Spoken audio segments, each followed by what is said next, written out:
The views expressed and the opinions given by the individual host, guest, random reptoid, or chupacabra may not necessarily reflect those of AM 950 Radio, its affiliates, or its sponsors. Now, it's time to step into the unknown. The best of Ghostbox Radio with Greg Bakken.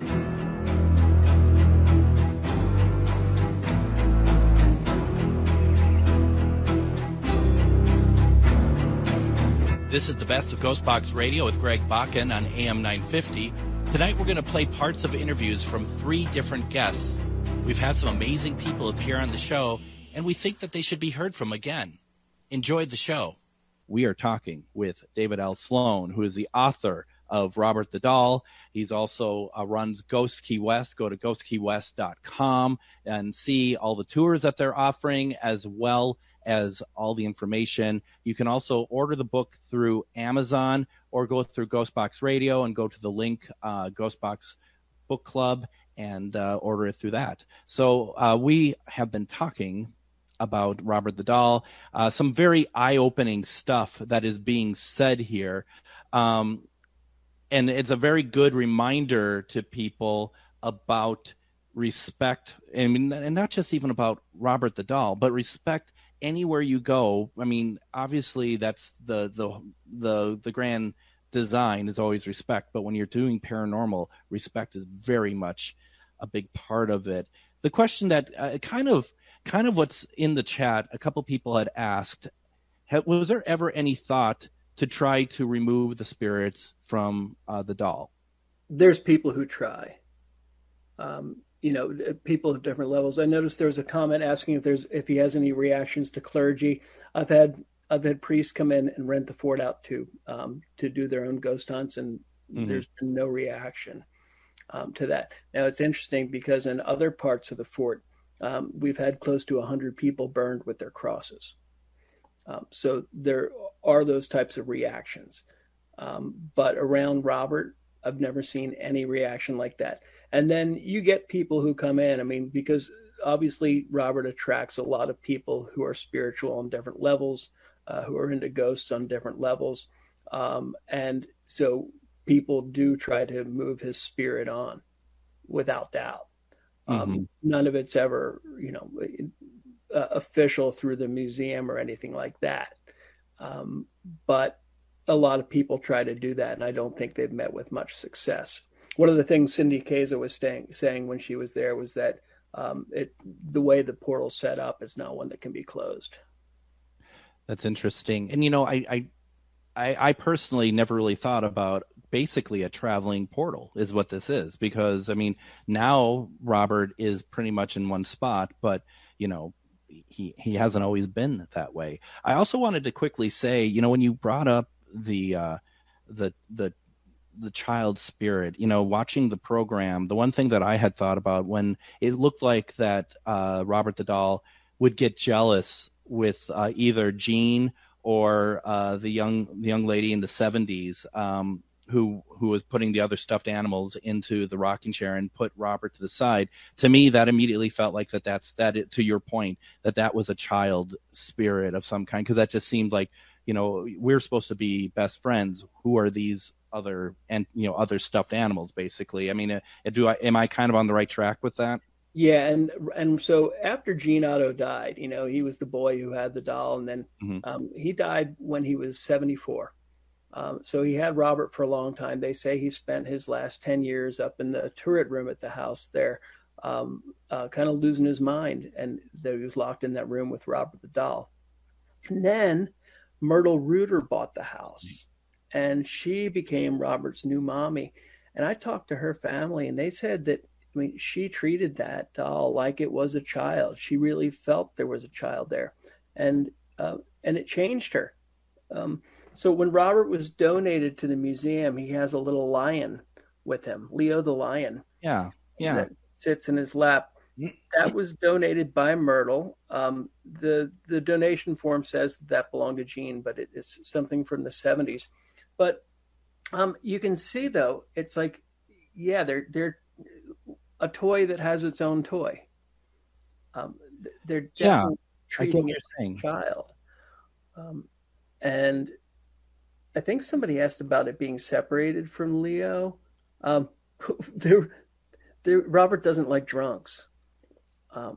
There were some drunk people on the tour one night, and they were mouthing off to him. He threw his stuffed lion at them. Incredible. So these kind of things happen. Gosh, there's some really good questions coming in. And I know, Sarah, you've been asking a lot of great questions, but I want to get around to some other folks who have a chance to ask, and I'll get to some of yours again if I can. Danielle had asked, do you think Gene may be attached to Robert now? I think that's a fantastic question. Yeah, I think he is without doubt. His spirit's definitely not welcome at his home. He always wanted his home turned into a museum to him, but I think his wife's made it very clear that he's not welcome there. And we do pick up on his presence around the fort. Something interesting the other night, somebody got a very interesting EVP where at the end of it said bonjour. So I'm thinking, okay, where's the French coming from? And of course, Gene spent 10 or 15 years over in France. Yeah. So that doesn't mean that's him, but that was the first thing that came to mind. And I do think that they're still very close to each other. I mean, it just seemed like, yeah. And also when those last 10 years, as well as when Gene would have Robert in the turret room when he was doing his work, the stories of children and people walking by, and that they started to avoid the street, right? Because they actually saw both Gene working on a painting, but Robert moving, right? Yep, you see Robert moving on his own. So they'd cross the street, or I still talk to some people who say, oh, I wouldn't walk by that house. Right. Jeremy asks, because I think the story, whoops, I don't want that one up yet. I think the story of Robert is this: can a living person become attached to Robert? And I think that's exactly what has happened, right? Yeah. Yeah. I think a lot of living people become attached to Robert. Some people develop an attachment to Robert that I don't think is extremely healthy. But it's interesting, because a lot of people, they'll see Robert as this evil thing. But then I've noticed children, especially children with autism, they'll pick up on the child spirit in Robert right away. And they'll go up and they'll say, hey, I love you, Robert. I want to be your friend, Robert. Yeah. I mean, you're attached to Robert. Yeah. I mean, ultimately, right? Yeah. I mean, well, how do you feel about that? I mean, I'm assuming you're looking at that as more on the sane end of the spectrum there. No, I think it's been insane over the last 26 years. I've had two terrifying incidents that I don't think anybody would describe as sane. The one with the getting yanked out of bed, and then the other one happened just about a year ago when I was traveling, and I tell you, everything that could possibly go wrong was going wrong. And I don't mean one thing or two things. I'm talking 20 or 30 or 40 things. And when I finally decided to abort the trip and cut it short and head home, as soon as I did that, it was almost like I fell into a deep sleep. And then I was pretty certain I was having a heart attack. And as I came up, something rolled out of me. It was one of the spirits with Robert, and somehow it had ended up on the road with me. And as soon as that was gone, the bad luck streak stopped. And it was all tied to me going back to where the doll was. And I still don't know. I haven't really had time to make sense of all of that still. Do you think that your attachment to Robert started before you came to Key West and before you came to the house? I know you didn't know what that doll was, but you were lured out there. I sometimes wonder, and I used to think that kind of like one of my purposes in life was to really get the truth out there about the doll. But then after we started doing tours with the fort, I discovered that my great grandfather, He was with the Pennsylvania 47th. The fort was built by Union soldiers, and I found out that he helped build the fort. So I almost think it was like Robert was actually introducing me to that part of my past. We gotta wonder. I mean, you're not 119 years old. Okay, we'll put that. We'll take that out of the way right now. Right. Do you think there is some kind of past life thing going on here, perhaps? Could be. I'd never say no to that. How interesting. Now Tom, I think, has a good question, because we're talking about the curses and stuff. But has Robert brought good luck to anybody who maybe have asked, or just in general? Yeah. And those people are in the minority, because, not as many people are going in there asking for these good things. But I know several people who have said, hey, I went in there and asked them for blessings, and, they'll talk about great things happening. So right. It does go in both directions. All right. Something just happened over here. And I'm just trying to kind of recreate it here, because I don't understand my shirt tail here, or, on my shirt. It just flipped by itself. And I was just trying to recreate it to see if I moved or something. I know I moved, but this thing just flipped right over, and I don't know what that is. So I'm not trying to turn it into something, but I when something is really unnatural, you notice. So I'm just curious about that. So we're just going to leave that at that for the moment. Let's see here. Let's go take a look at any other questions here in the chat. That kind of surprised me a little bit. I'm not going to lie. So, I mean,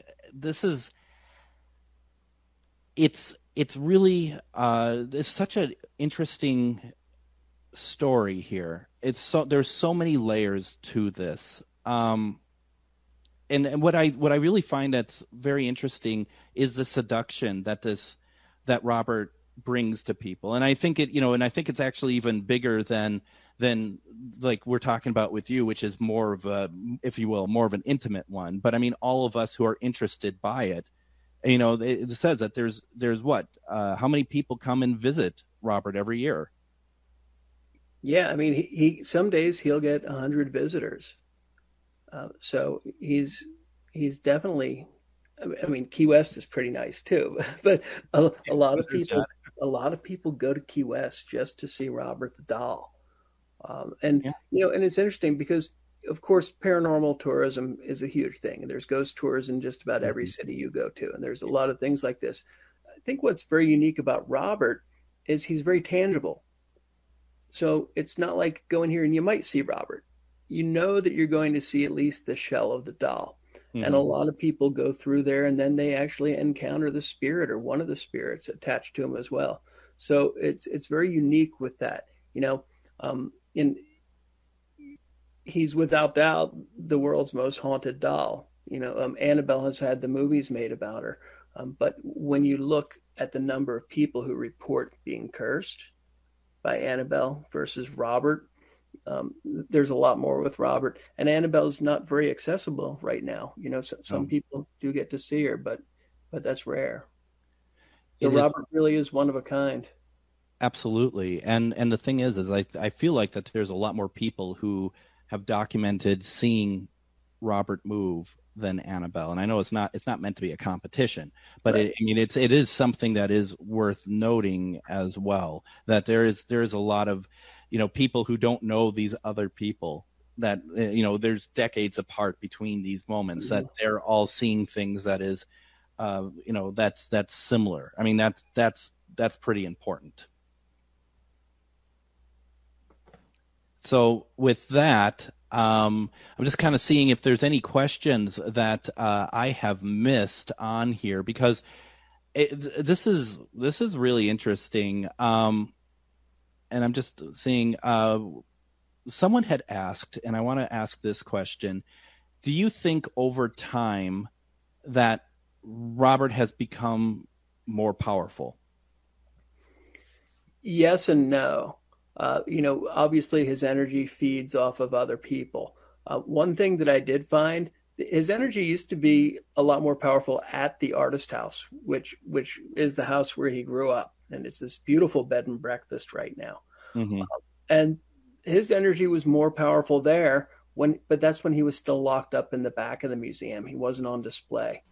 You are listening to the best of Ghostbox Radio with Greg Bakken. Remember, you can hear full past episodes, see upcoming events, and order books of the authors we have on the show by going to ghostboxradio.com. Don't forget to like us over on Facebook, look us up at Ghostbox Radio with Greg Bakken, and finally, please consider supporting me on Patreon. We have a special, unique audio content that you'll not find anywhere else, plus special episodes. On Patreon, you can find me as Ghostbox Radio with Greg Bakken. We'll be back with another guest after the break. You're listening to Ghostbox Radio on AM 950.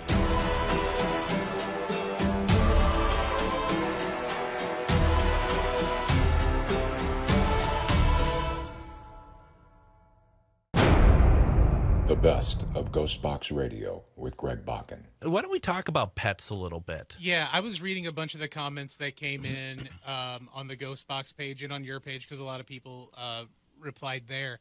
Some of them are so touching. It's kind of like, I'm not crying. No, I'm not crying. You're crying. You are. Yeah, there's a couple of them in there. I'm just like, man, that's beautiful but sad at the same time. And so I want to first talk a little bit about last night. I was at home, and so in that home that I've been in for nearly 20 years, I had we've had a total of 3 cats there. One cat named Dave, who is a rag doll, and one cat named AJ, and then my current cat Linus. And so last night, and AJ has always been the little scrawny one, just little had a lot of vim and vigor to her, but she was one that often would get forgotten. And so last night I said, AJ, if you're here, can you make the lights flicker? And nothing happened. I didn't expect it to. It's totally okay. This morning I wake up around 5 a.m., which is gross, but I did anyway. And I was kind of in bed, and to my left is where the bathroom is, and there is a nightlight in there. So there's a little bit of light in there.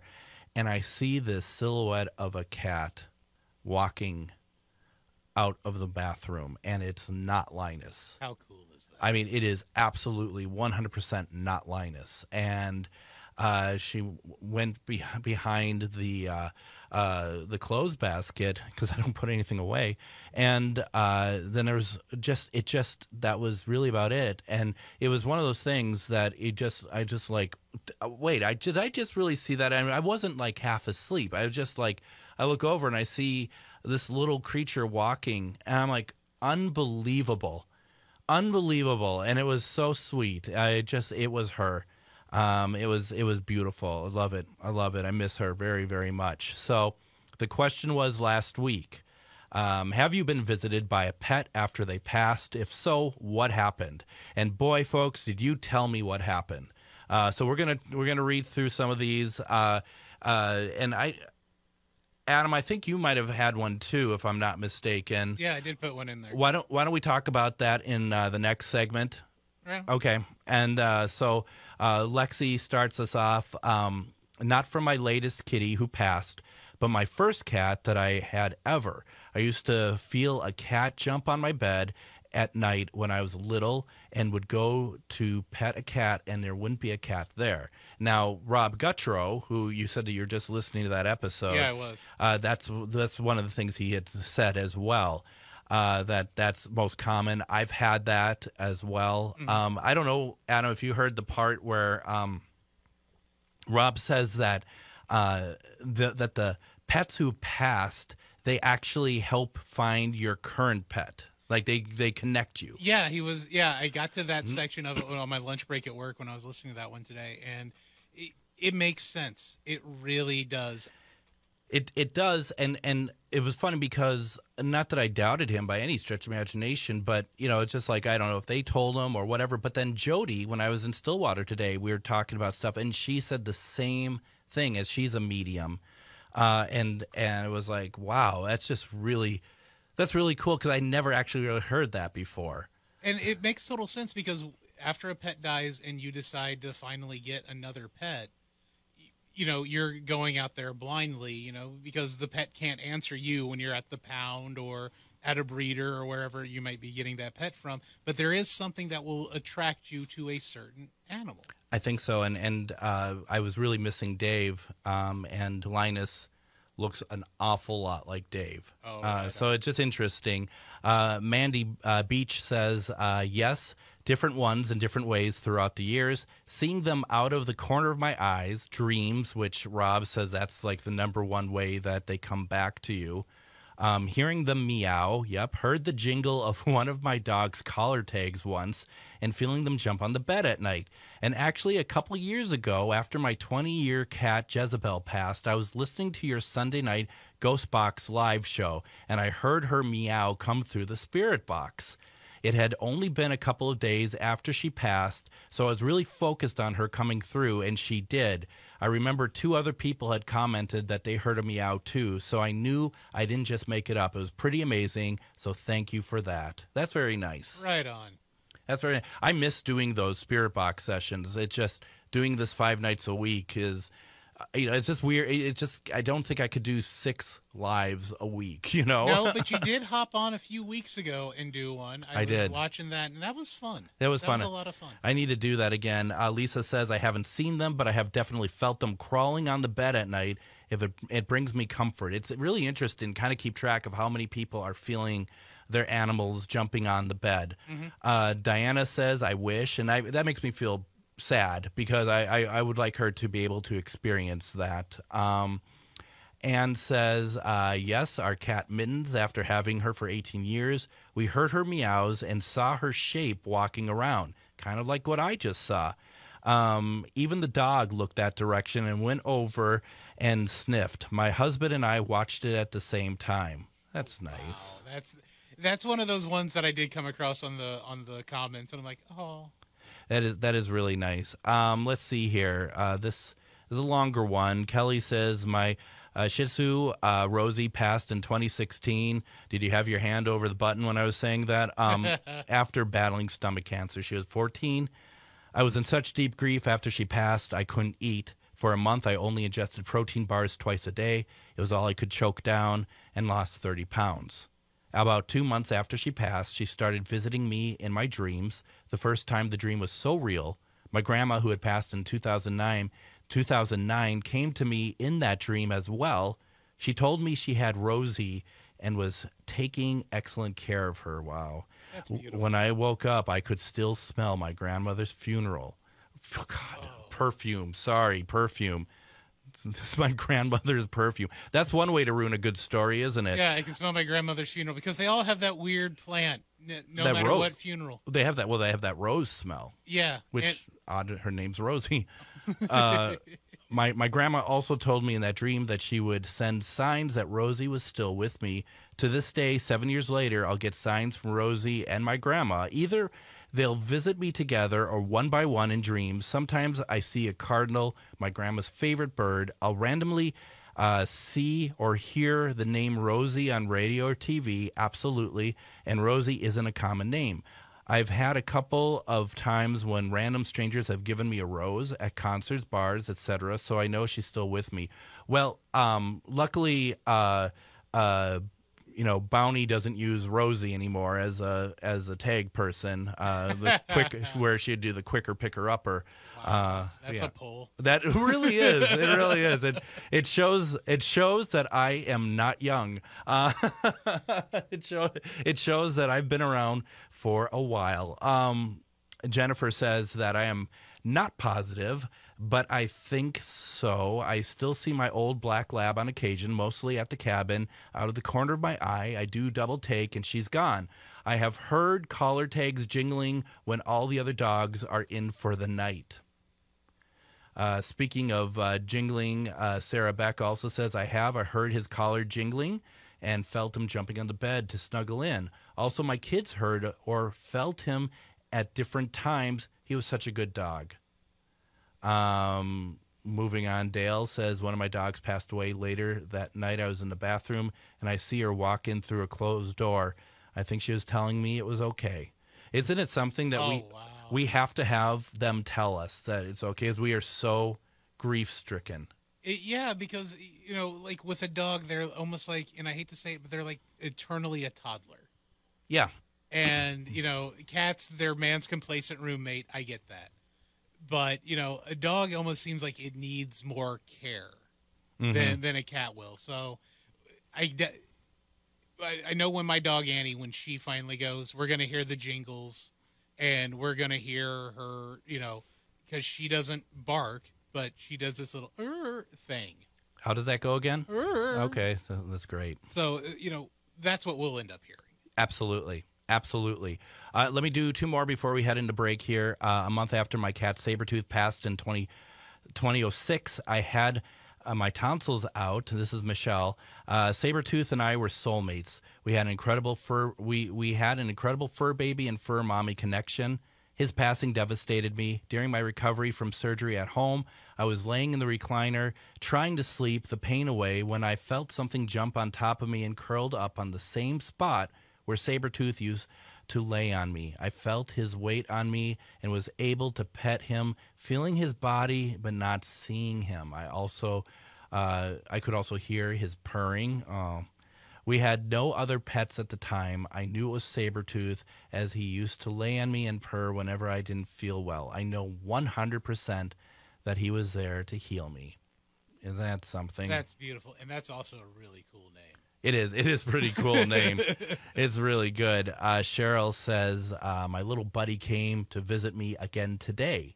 He liked to make shapes with his toys, lines, triangles, squares, and 1, 2, 3 designs. He also sends me dimes, sometimes see one falling out of the sky.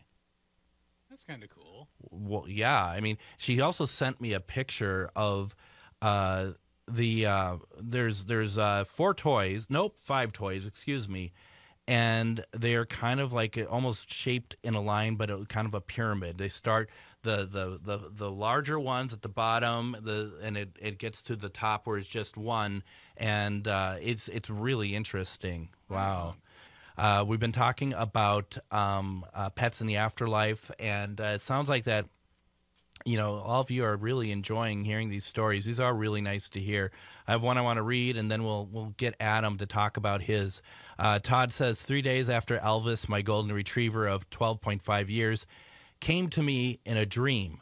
We were up at the school grounds and park where we walked regularly. Go ahead. Words, Adam. I hate that word. I really don't, yeah. I can't do that word. So normally he would walk with his dog there. Right. Let's try it one more time. Regularly. Yeah, that's why I always switch it out. Oh, my gosh, yeah. Thesaurus is our friend. Yeah, well, I mean, certainly words aren't mine. He was running behind a pack of dogs and didn't look so good. I was shocked to see him, and I called him to me. I could feel him as I pet him, and I blurted out how much I missed him, and I was glad he was back. He looked at me and said, "Dad, these dogs are fixing to cross the bridge, and we're having a hard time. It's my job to help them understand, and I need to go back and help them." I said, "Okay, boy, go, Elvis, go." He was so happy and running, and I finally felt good. Upon waking up, I felt it was as real as waking life. I felt better knowing he and I are never really apart. He just had a new job. That's so cool. Wow, isn't that something? I like that one. So your story better be just as good, Adam. It's not. Yeah, tell me about Trophy. Okay, so I had she was 3/4 Siamese cat, so cream white with a little bit of gold splotches within her fur. Mm-hmm. Beautiful blue eyes, but cross-eyed. Sure. But she had this respiratory issue, and when she would breathe, she would sound like someone snoring. Mm-hmm. And shortly after she died, I think I was 17 at that point, and I'd had that cat 10 years at that juncture, and she wasn't a kitten when we got her. She was probably about 3. So she would have been about 13 years old when she passed. And I had the bed in my bedroom in my mom's house. It was just a regular, twin bed or whatnot. But I would always sleep up against the wall because the wall was always cold. Mm-hmm. So that left the whole other side of the bed open, and I had this giant Chicago White Sox pillow that would be at the bottom of my bed or on the foot of my bed, but up on the bed. And that's where Trophy would sleep. And I would fall asleep every night to her snore. About 4 or 5 days after she died, I woke up to that snoring sound. And for the next 5 to 7 nights, I think it was about a week, that snoring sound was there every single night and did not come back until the night before I left to go to Quincy, Illinois to go to college the first time. That last night, I actually slept in that bed.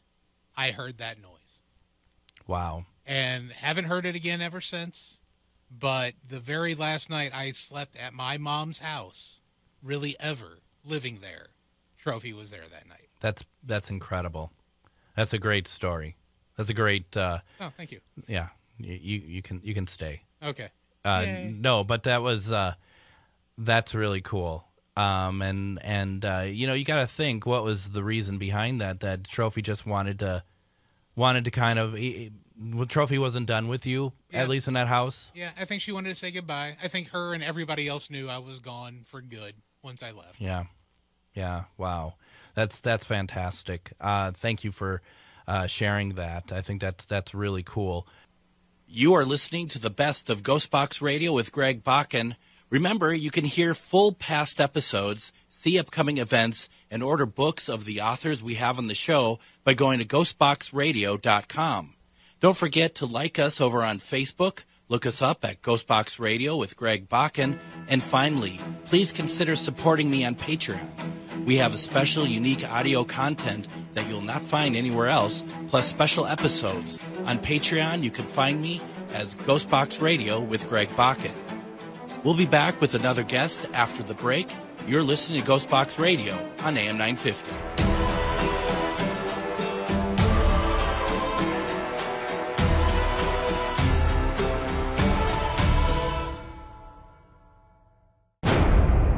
The best of Ghostbox Radio with Greg Bakken.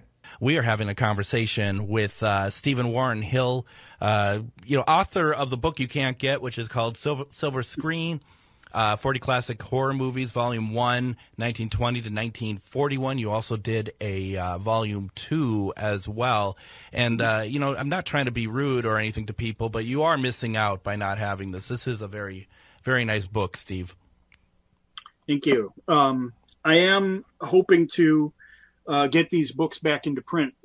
It was written as one book, but from the publisher Telos, they advised we split it to two because the weight of shipping would make it more expensive if we did one volume alone than it would be to do two separate volumes.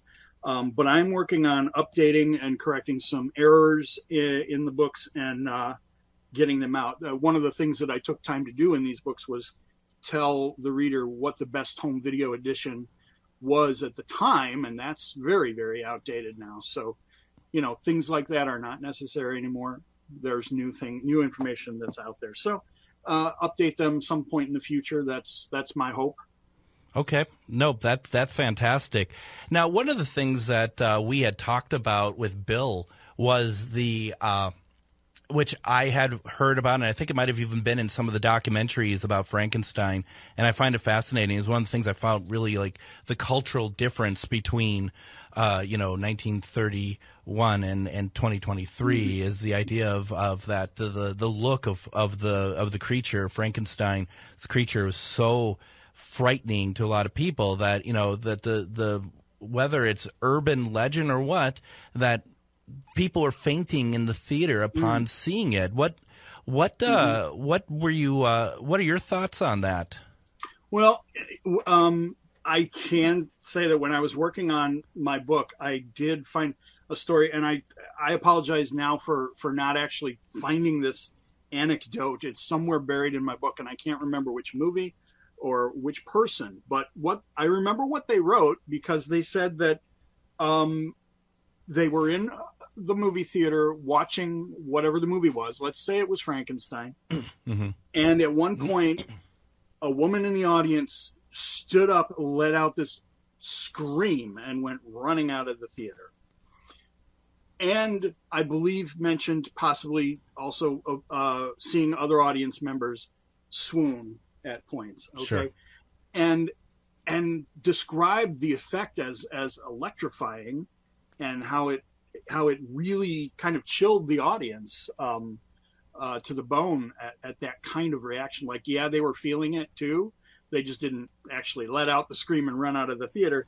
And how effective and memorable that was, until they returned to the theater a couple of weeks later and watched the same movie, and the same person got up at the same time in the movie and screamed and ran out of the theater. So did they actually do that, or was it all a gimmick? It's hard to say for sure, but I'm sure that sometimes it was all planned in advance. I remember watching the film Misery in theaters, and that part where the sheriff is looking on screen, and then his torso blows open from the gunshot. A guy next to me, he all of a sudden you hear, "Holy!" and then you know what? And he runs out of the theater. And about 5 minutes later, he just kind of like slinking back into his seat because he feels so stupid. And no, that wasn't me. That was actually truly somebody else. One thing I wanted to mention to you, Steve, is that have you listened to the podcast, The Extras? No, I haven't. You might want to. It's really pretty much about the Warner archive and stuff, and we're talking about films that just get a lot of love and stuff, and it's not one that I've actually seen, but it's Robot Monster, and all the care that went into that and stuff, and for a film that was shot over 4 days, the way that they took all the restoration and stuff, and to your point, that's exactly it. So I won't lie, when I got my Robot Monster Blu-ray, the 3D Blu-ray, I wanted to watch it that night on my 3D TV. I was so excited to watch Robot Monster. Now, how unbelievable is that? What a world! It looks incredible. What a world we live in! What a time to be alive! Blu-ray of Robot Monster. So as we have about 8 minutes left or so, let's talk a little bit about the Val Lewton films. Yeah. Okay. So yeah. So as much as I love the Universal horror movies, and I do, absolutely I do, I wish that people loved the Val Lewton RKO movies just as much, because I love them just as much. They're a different tone, they're a different feel, but what they do get right is so awesome. And movies like The Seventh Victim and The Curse of the Cat People, and even those are some of the lesser known ones, if you consider that I Walked with a Zombie and The Cat People are probably the better known ones. Yeah. But then there's the ones with Boris Karloff, there's The Body Snatcher, and there's just some amazing work in there. And I know that Martin Scorsese, for example, calls The Seventh Victim as one of the best movies he's ever seen. And I have to agree. I have to agree with him. And I wish more people would see those movies and appreciate them as much as we seem to already appreciate all of the Universal classics, and the other studios too. I don't mean to slight the few Warner Brothers. So I just went to see a screening of Dr. X at a local theater, and Dr. X and Mystery of the Wax Museum, brand new 35 millimeter prints in color. So was it a digital presentation, or was it actually from film? Actual 35 millimeter print. Wow. Yeah. And they looked amazing. So I just, there's so many great movies out there, and we don't have to all focus on Bride of Frankenstein, for example, right? As much as awesome as it is, and some people are seeing any of these movies for the first time, go further, dig further, check them all out. Well, and it's interesting about that too, when you mention that, when you're talking about that, these films are very, very good. They're not known as well. I always think about like the Max Fleischer, animations and stuff. Everyone looks at it from that period of time. They're looking at like Disney and stuff. but it's one of those same things where, there's some really good things that's out there. You might have to dig a little bit more, but all these studios were doing things that, experimental. I don't know if I like that word, but certainly doing things differently than the ones that we remember the most. If people want to find these films, are they easily available, or are there like a collection of them, or? Well, most of them. What I think of as available is well, you go looking. Physical media. Oh yeah, no, absolutely. What so many people think of as available is where can I stream it right now? Mm-hmm. And I can't answer that question. No. I know that there's a Universal horror channel on Freevee, and I know that right now a bunch of the Universal movies are on I think Amazon Prime for free, but they'll probably disappear after Halloween. True. And they're Universal movies, so whatever service does the Universal stuff, I Peacock is running a bunch of those on a collection. Peacock has them, yeah, that's okay. Right, yeah. But what about the RKO ones though? Yeah, and that's the kind of thing that they're going to turn up on Turner Classic Movies, but I don't know if they're available for streaming anywhere. Almost all of them have come out on Blu-ray, not all of them. Unfortunately, The Seventh Victim has yet to come out on Blu-ray. And I think I Walked with a Zombie is rumored to be in the hands of Criterion Collection, so hopefully we'll see that someday, but it's not out yet. So yeah, most of these movies are out on Blu-ray in high definition in wonderful restored editions. And I understand that they cost money, but you're really getting value for your buck. I got to tell you that. It's so funny when you talked about the streaming were available. That actually never even occurred to me. That wasn't what I was asking. It was about the physical media, because, like you, I'm a collector. So it's funny if it's available on streaming, I'll still get the physical disc. But I might watch it on streaming because I'm too lazy to go upstairs, or I'm too lazy to go in the other room and grab it. And but if I really want to watch high quality, good picture, and with extras, then obviously the disc. And that's. Should we be worried that will go away? That not only physical media, but the whole, though. Because with that going away, it's probably more likely most extras are going to go away as well. Mm-hmm. Should we be worried? I think we shouldn't waste time being worried, because there's nothing we're going to be able to do about it. Right. It's going to happen. But there's been so much coming out recently. And believe me, folks, physical media is not dead yet. No. You would be amazed at how much is still coming out in better and bigger editions all the time. And to get the Universal's put out 2 separate collections of 4 of their classic horror movies on 4K. Yeah. And they look incredible. They do. And just a side note, for those of you watching the same movie on Blu-ray and on a 4K disc on the same television, they're not going to look too much different. But trust me, they really are different. Yep. They really are better. So go for the 4K. It's hard to explain that without getting too technical. Absolutely. No, absolutely. And for those who don't understand, there's a lot of videos on YouTube that will give you the comparisons as well. And you could really see, I can really see some huge difference there for sure. And I don't know, as we have about a minute and a half left or so, I want to switch gears on you and talk really quickly about something that you're working on that's going to happen in November at the end of the month. For people who are Doctor Who fans, that you are part of a group that puts on a big Chicago Doctor Who convention every Thanksgiving weekend, Chicago TARDIS. That's coming up fast, but you all have a wonderful guest list this year. Yeah, we've got a lot of doctors coming. I'm looking forward to seeing director Rachel Talalay as a guest. Yeah.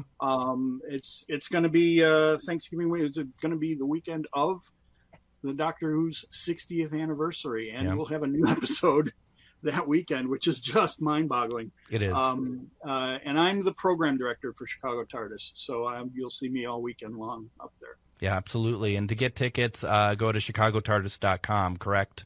Yes, that's right. That's gonna be great. I've been to a number of them, and it's always so much fun to go there and see friends and stuff. So I'm hoping that everyone has a chance. And Minnesota is a hotbed for Doctor Who fans, so consider going out there. Consider checking it out. It's a fantastic convention. Yeah, thank you. No, thank you very much. Now, once again, and Steve, I know from all the years I've known you for, No, we go back to the 80s. We go back to the 80s, which is odd because I think we're both still just about to hit 30. Is there anything that's out there, film-wise, that exists, but you have not been able to see it recently, or that's kind of on your must-have, sort of list? The only thing I can think of is the one movie that probably none of us is ever going to see, London After Midnight, the Lon Chaney vampire movie that has been lost for a long time and probably will never resurface. The film was believed that the only, whether it's negative or a copy, was in the was in the MGM Vault 7 fire, if I'm not mistaken, right? You could be right. Yeah, I think that's where, as well as I think all of the negatives for all the cartoon shorts for Tom and Jerry. You are listening to the best of Ghostbox Radio with Greg Bakken. Remember, you can hear full past episodes, see upcoming events, and order books of the authors we have on the show by going to ghostboxradio.com. Don't forget to like us over on Facebook, look us up at Ghostbox Radio with Greg Bakken, and finally, please consider supporting me on Patreon. We have a special, unique audio content that you'll not find anywhere else, plus special episodes. On Patreon, you can find me as Ghostbox Radio with Greg Bakken.